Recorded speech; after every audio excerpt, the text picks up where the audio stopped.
At least, yeah, that's good. Just enough for the light. Thank you. I'm rolling whenever you're ready. Austin, how'd you kind of characterize the round today? Just very sharp. I mean, ball control into the greens were great with the wedges. I mean, all my birdie putts were, longest one I made was maybe 12, 13 feet. So, I mean, keeping the fairway, hitting wedges close, and then followed that up with, taking care of the par fives, getting there in two, and some long two putts. When you showed up to the golf course, you kind of knew that this might be the day to kind of take advantage and post that low number. Did you feel like you had to go out and shoot something good today? Yeah, I mean, you always want to start off any tournament with a low number, and then you get these conditions. We're second off, pace is great. I think that group ahead of us was playing so fast just so that they could play as many holes with no wind in case it was going to pick up. But to get one on the last, kind of internally told myself and told my caddy a little bit that, after turning in 6, getting 3 more would be great. Obviously, another 6, do something crazy.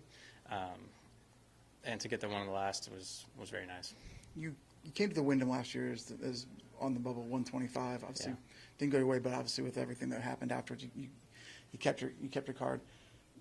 When you came out this fall, what was kind of your mentality? Did you feel like it was kind of like a blessing, or just feel like, okay, this is great, and now I can hopefully keep rolling and get going? Yeah, fortunately and unfortunately, I'm kind of comfortable in that position, being kind of on the bubble. I've had it kind of throughout my entire career now, but I think the best thing for me was once I knew those guys were going to be leaving and having that extra 2 weeks off before Napa, just to mentally reset. I mean, we're finishing the year grinding, and then obviously to have what happened at Wyndham, let that sink in and use that as some motivation coming out. So a good off season with some time off with some really good work, especially with these last 2 weeks off, not getting into Zozo or CJ. So I knew Bermuda was going to be my next start. Plan to play these next 3 out to finish the season or finish the fall season.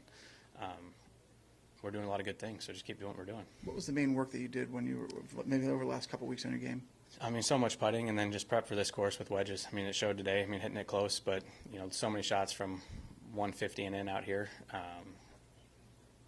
You take care of those. You hit a few good long irons on these par 3s and in these par 5s. You're going to have plenty of chances at 6, 7, 8, 9 under. So depends on the wind. Wind picks up, you never know. You got to control your ball out here for sure. Even with the wind, though, you live in Dallas. You went to SMU. Yeah. I know you're from California, but you've spent a lot of time down there. The wind kicks up there quite nicely. So you feel comfortable in these if the conditions get a little. I enjoy windy conditions, and actually even this past weekend in Dallas, I played the member guest at my home course, Trinity Forest, and so nice little segue for me to give him a shout out for the Crony. But we played that, and we had our greens rolling maybe 13s. And it blew 25, 30 all weekend. So, I mean, I was thinking I was coming here, get these conditions. It's almost the opposite of what I just had. I was like, come on, where's the wind? Like, we're just practicing that. So, yeah, good prep. Living in Dallas, you never know. As windy as it gets, translates to the islands nicely.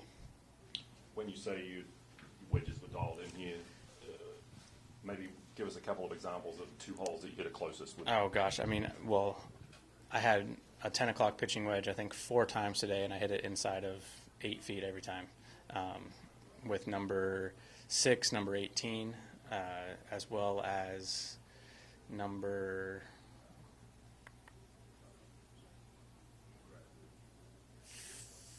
5 a little bit.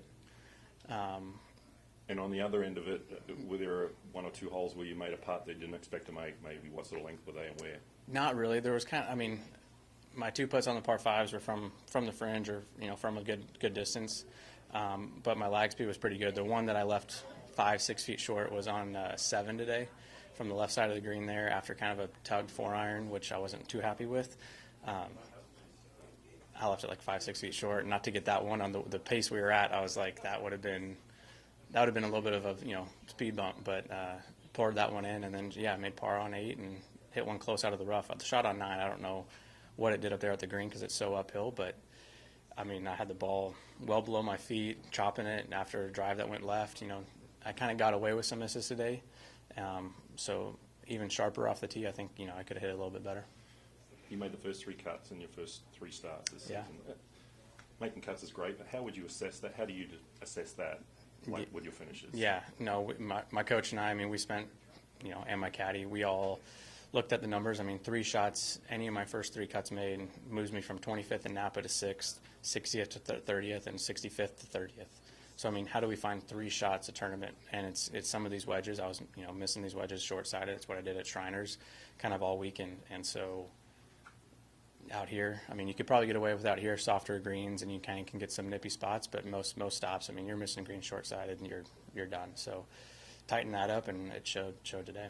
You may have mentioned this earlier, I can't remember, but you played here once, you missed the cut last year. Yeah. What did you learn from that to bring it here this year and have the form you learned from the golf course?